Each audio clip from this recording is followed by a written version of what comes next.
أن رجال محمد ضيف وسط الآن أمن العباد والمينا بصاروخ في العالي ما يجمع حليها الصلاة يهبلبونا بها للبسام الحبيب.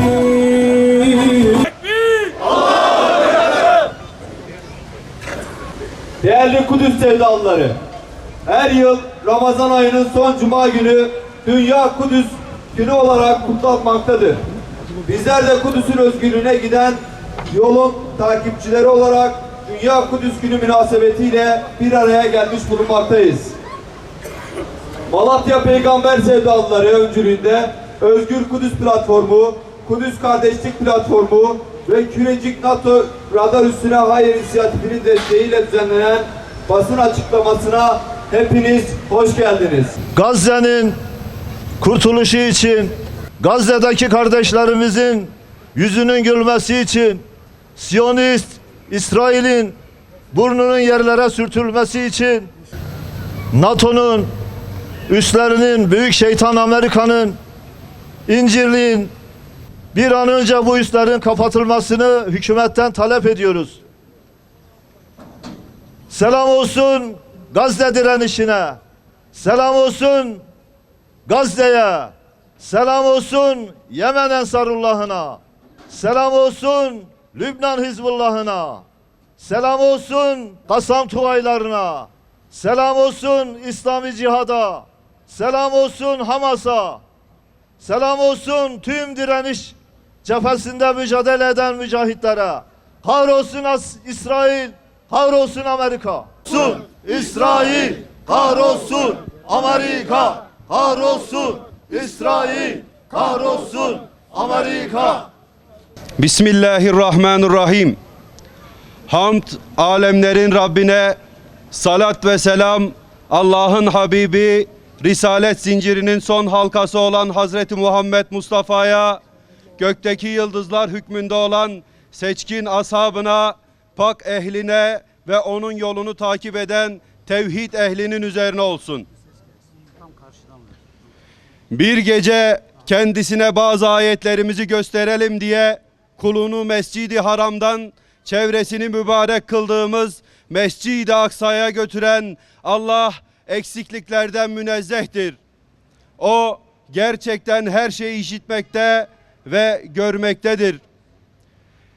Değerli Müslümanlar, Kudüs ve Mescid-i Aksa ümmetin iman ve izzet davasıdır. Bugün Dünya Kudüs Günü, dünya Müslümanlarının, özgür halkların Kudüs için meydana döküldükleri, Kudüs'e olan aşklarını, sevdalarını, hasretlerini haykırdıkları gün, esaret altında olan Kudüs için gözyaşları döktükleri, Kudüs'ün özgürlüğü için dua ettikleri, bu uğurda mücadeleye söz verdikleri gün. Kudüs, yeryüzüne inen rahmetin adıdır. Peygamberlerin ayak izlerini mukaddes kılan, göğe yükselen duvarlarla mühürlenmiş, zamanın kalbine kazınmış bir şehirdir Kudüs. Kudüs, taşlarına secde sinmiş, minberlerinde adalet yankılanmış bir emanettir. Her sokağında bir peygamberin ayak izi, her taşında bir müminin duası saklıdır. Kudüs, gökyüzüne açılan bir kapıdır.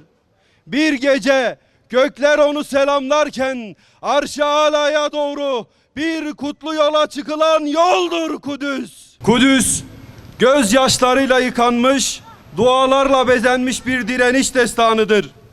Yusuf'un sabrını, Yakub'un özlemini, İbrahim'in teslimiyetini taşır. Kudüs, yetim çocukların avuçlarında bir kırık ekmek, annelerin gözlerinde sessiz bir feryattır.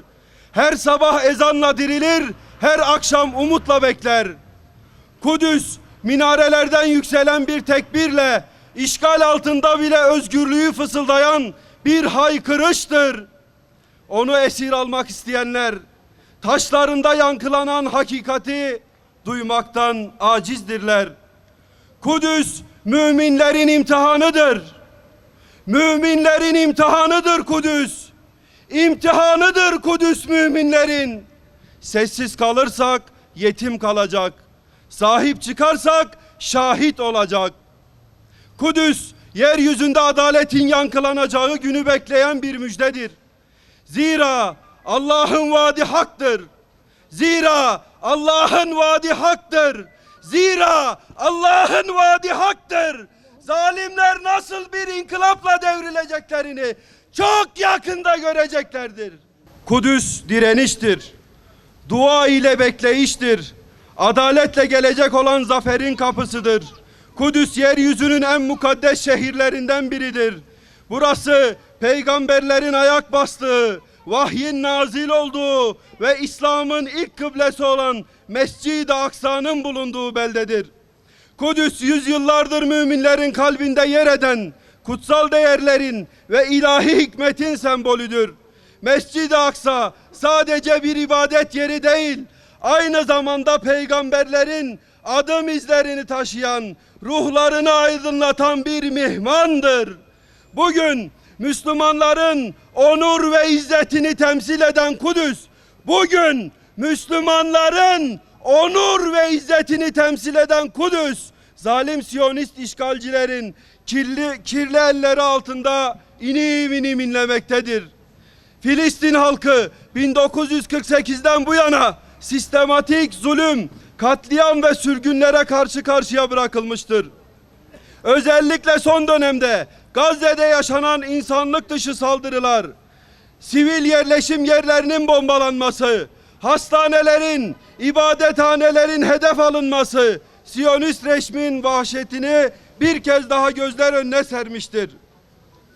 Siyonist işgalciler bir yandan Filistin'in kalbinde yer alan Kudüs'ü ve çevresindeki mekanları gasp ederken, diğer taraftan da katliam ve yıkımla Müslümanın kanını akıtmaktadır.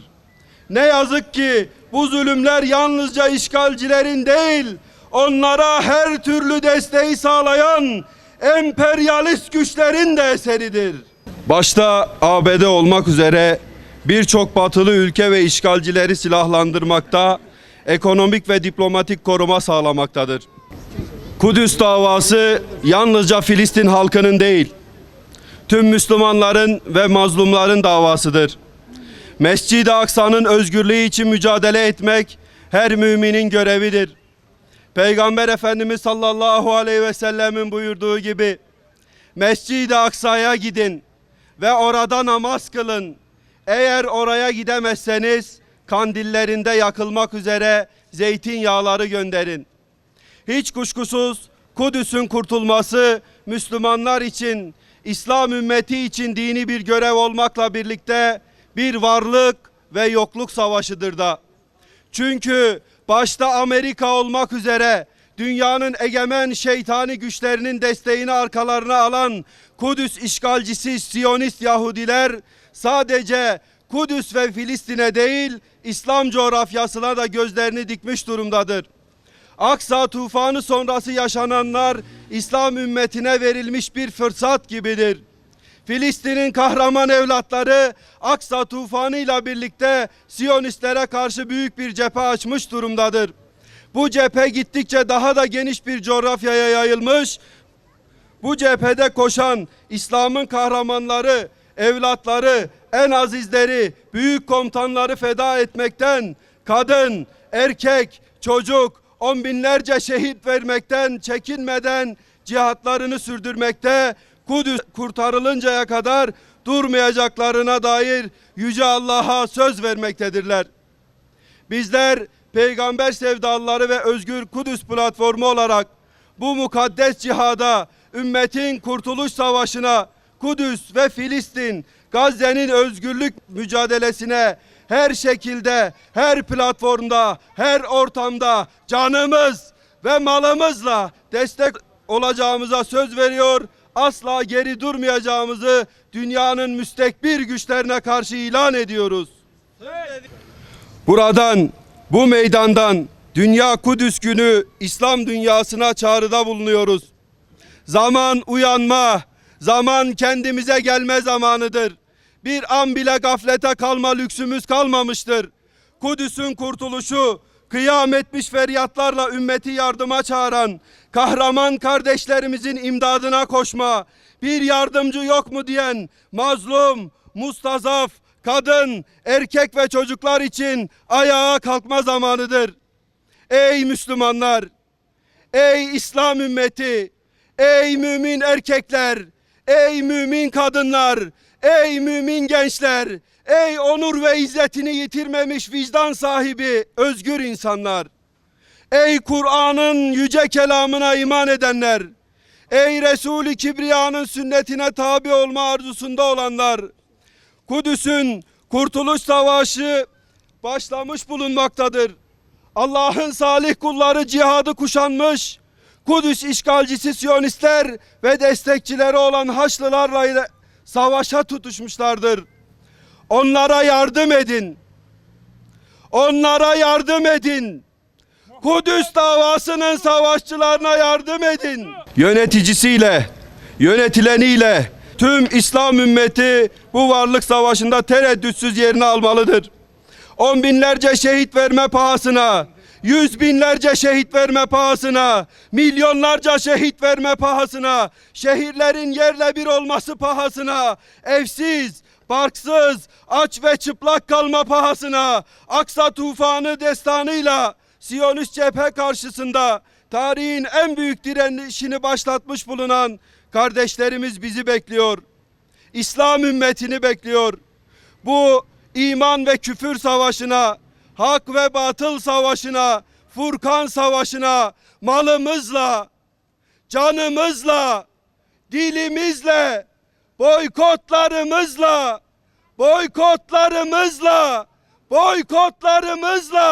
katkıda bulunup Kudüs'ün kurtuluşu yolunda zafer dolu günlere yürüyelim. Bu vesileyle tüm Müslümanların Kudüs gününü tebrik ediyor. En kısa zamanda bugünün özgür Kudüs'te de ve Mescid-i Aksa'da da kutlanmasını Yüce Rabbimizden niyaz ediyorum. Bu dava uğrunda mücadele eden ve bedel ödeyen tüm kardeşlerimizi rahmet ve minnetle yad ediyoruz. Rabbimiz bizleri de bu yüce dava uğrunda mücadele eden şerefli kullarından eylesin. Allahu Ekber! Allahu Ekber! Muhammed rehber!